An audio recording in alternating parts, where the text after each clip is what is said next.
दोस्तों, आप सभी का स्वागत है हमारे YouTube चैनल पर। हमारा चैनल सब्सक्राइब नहीं किया है तो सब्सक्राइब कर ले। आज की बड़ी खबर लेकर आ रहे हैं आपके सामने। यूपी बरेली में हिंदू युवा वाहिनी नेता की चाकू से गोदकर हत्या, 5 हिरासत में।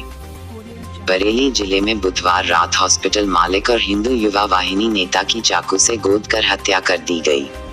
सुबह हॉस्पिटल स्टाफ ने हत्या की सूचना पुलिस को दी। सूचना पर पहुंची पुलिस टीमें के साथ ही एसपी देहात, सीओ भी मौके पर पहुंचे गए। शव को पोस्टमार्टम के लिए भेज दिया गया है। हत्या के मामले में पुलिस ने छानबीन शुरू कर दी है। वारदात के बाद क्षेत्र में सनसनी फैल गई। हिंदू युवा वाहिनी नेता संजय सिंह मीरगंज के आनंदपुर गांव के रहने वाले थे। संजय सिंह शाही क्षेत्र के दुमका पुलिस चौकी के पास हॉस्पिटल संचालित कर रहे थे। बुधवार रात वह हॉस्पिटल कैंपस में ही थे। रात में उनकी हत्या कर दी गई। सुबह स्टाफ ने पुलिस को हत्या की सूचना दी, जिसके बाद एसपी देहात और सीओ मौके पर पहुंच गए। पुलिस मामले की छानबीन शुरू कर दी है। पुलिस पूछताछ के लिए हॉस्पिटल के 5 स्टाफ पुलिस हिरासत में लिया है। एक स्टाफ फरार हो गया है। दोस्तों, वीडियो को अंत तक जरूर देखें। वीडियो बनाने में काफी मेहनत करते हैं हम लोग। एक और बड़ी खबर लेकर आ रहे हैं। भारत ने लगाया निर्यात पर प्रतिबंध तो प्याज के आंसू रोने लगा नेपाल। 4 दिन में 150 रुपए किलो तक पहुंची कीमत। भारत सरकार की ओर से निर्यात पर प्रतिबंध लगाए जाने के बाद पड़ोसी देश नेपाल में प्याज की कीमतें आसमान चढ़ गई हैं। कुछ दिन पहले तक 20-30 रुपए किलो बिकने वाले प्याज की खुदरा कीमत यहां 150 रुपए किलो तक पहुंच गई है। कई जगहों पर व्यापारियों ने जमाखोरी और कालाबाजारी शुरू कर दी है।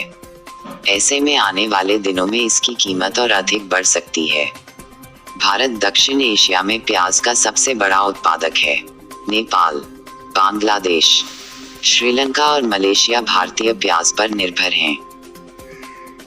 नेपाली न्यूज वेबसाइट कांतिपुर की एक रिपोर्ट के मुताबिक काठमांडू के हरित सामुदायिक कृषि बाजार तिनकुनिमा में गुरुवार सुबह कई सब्जी विक्रेताओं ने 150 रुपये प्रति किलो प्याज बेचा।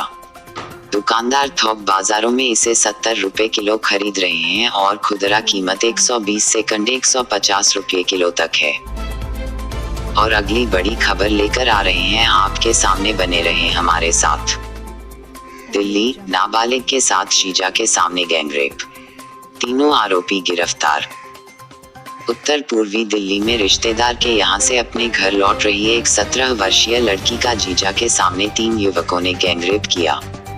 मंगलवार रात एक निर्माणाधीन इमारत में 3 युवकों ने चाकू की नोक पर पीड़िता से गैंगरेप किया। पुलिस ने यह जानकारी दी। पुलिस ने बताया कि पीड़िता को बचाने के लिए जीजा ने बलात्कारियों को पकड़ने की, जिसमें उन्होंने जीजा की हथेली पर चाकू से घाव कर दिया। गैंगरेप के दौरान घटनास्थल के पास गश्त कर रही पुलिस टीम गुजरी, जिसे देखकर तीनों आरोपी पीड़िता का पस लेकर भाग गए। पीड़िता ने तुरंत पुलिस टीम इस घटना की जानकारी दी। एक वरिष्ठ पुलिस अधिकारी ने बताया कि पीड़िता की सूचना पर पुलिसकर्मियों ने आरोपियों का पीछा किया। जल्दबाजी में वह अपनी मोटरसाइकिल और लूटी गई वस्तुओं को छोड़कर भाग गए। इसके बाद मोटरसाइकिल के नंबर से तीनों आरोपियों की पहचान हुई और उन्हें बुधवार को गिरफ्तार कर लिया गया। गिरफ्तार किए गए तीनों आरोपी 25 से 31 वर्ष। आज के मुख्य समाचार देखते रहे, लगातार बने रहे हमारे साथ। बड़ी खबर, असम से किडनैप हुई किशोरी, दिल्ली से मेरठ बेचने वाले गैंग की होगी। मेरठ में असम की किशोरी को जबरन देह व्यापार में धकेलने का मामला सामने आते ही एएचटीयू की टीम मानव तस्करी के पूरे नेटवर्क को खंगालने के लिए दिल्ली जाएगी। असम से किशोरी को किडनैप करके दिल्ली लाकर बेचा गया था, जहां मेरठ में देह व्यापार कराने के लिए एक महिला ने उसे खरीदा था। मेरठ में असम की किशोरी की बरामदगी के बाद मानव तस्करी का पूरा नेटवर्क खंगालने के लिए एएचटीयू की टीम दिल्ली जाएगी। मानव तस्करी गैंग के आरोपियों को पकड़ने और जानकारी के लिए एसएसपी ने एएचटीयू को जिम्मेदारी सौंपी है। असम की एक किशोरी को अगवा करके दिल्ली में तस्करों ने मेरठ की एक महिला को बेचा था। पुलिस ने 3 दिन पहले किशोरी को बरामद करने के बाद आरोपी महिला को गिरफ्तार किया गया था। किशोरी के असम से मेरठ पहुंचने में दिल्ली का कनेक्शन था, जिसमें दिल्ली में किशोरी को बेचा गया और मेरठ में देह व्यापार के लिए लाया गया। मेरठ के नौचंदी इलाके में सड़क पर AHTU की टीम ने असम की किशोरी को बरामद करके आरोपी महिला को भी गिरफ्तार किया था।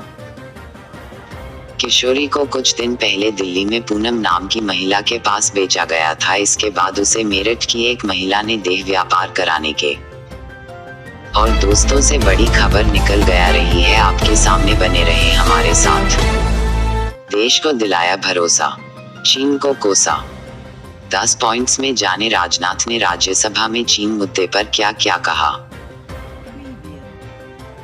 लद्दाख के पूर्वी क्षेत्र में चीन की सेना के साथ गतिरोध के बीच रक्षा मंत्री राजनाथ सिंह ने गुरुवार को कहा कि भारत शांतिपूर्ण तरीके से सीमा मुद्दे के हल के लिए प्रतिबद्ध है और हमने राजनयिक माध्यम से पड़ोसी देश को बता दिया है कि यथास्थिति में एकतरफा ढंग से बदलाव का कोई भी प्रयास अस्वीकार्य होगा। राजनाथ सिंह ने पूर्वी लद्दाख की स्थिति पर राज्यसभा में दिए अपने बयान में कहा कि हम पूर्वी लद्दाख में चुनौती का सामना कर रहे हैं। हम मुद्दे का शांतिपूर्ण ढंग से हल करना चाहते हैं और हमारे सशस्त्र बल देश की संप्रभुता और क्षेत्रीय अखंडता की रक्षा के लिए डटकर खड़े हैं। रक्षा मंत्री ने राज्यसभा में चीन को जमकर कोसते हुए कहा कि चीन से सीमा का प्रश्न अब तक अनसुलझा है। अगर LAC पर तनाव रहा तो रिश्ते मधुर नहीं सकते।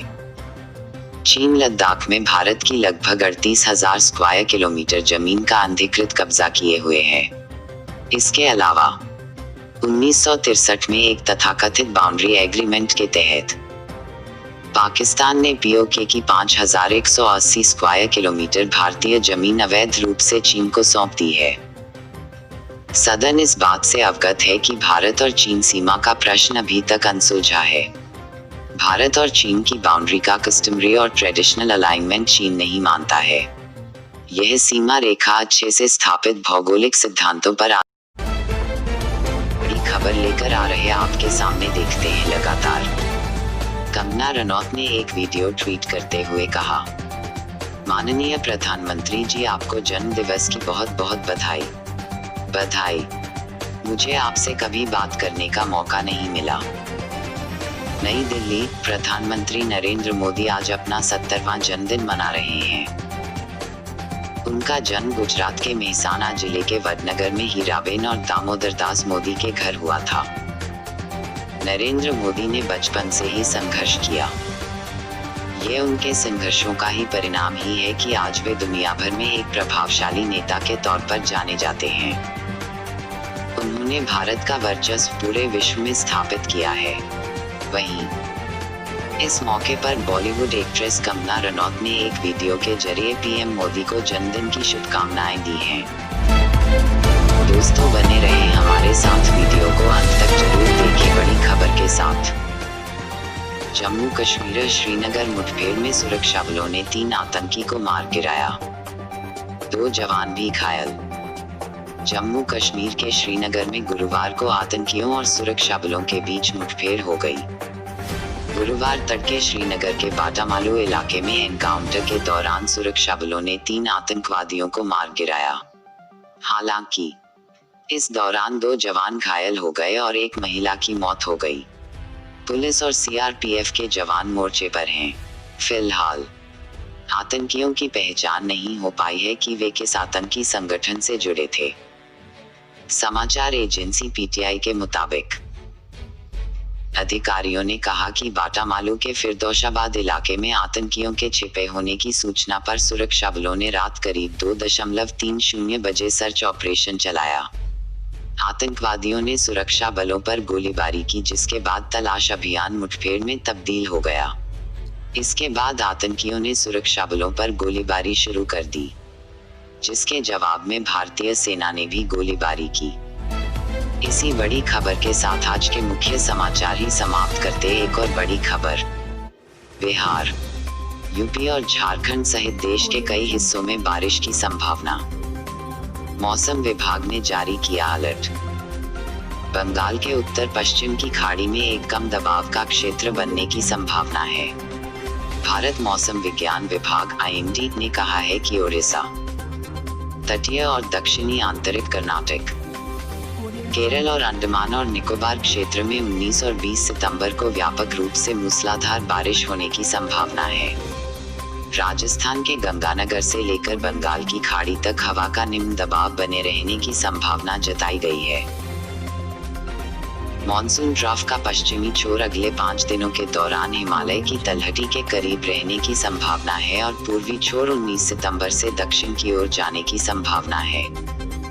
मौसम विभाग के मुताबिक आंध्र प्रदेश, AP, तेलंगाना, मध्य महाराष्ट्र, मराठवाड़ा, तटीय और उत्तर आंतरिक कर्नाटक, केरल और माहे में व्यापक बारिश होने की संभावना है।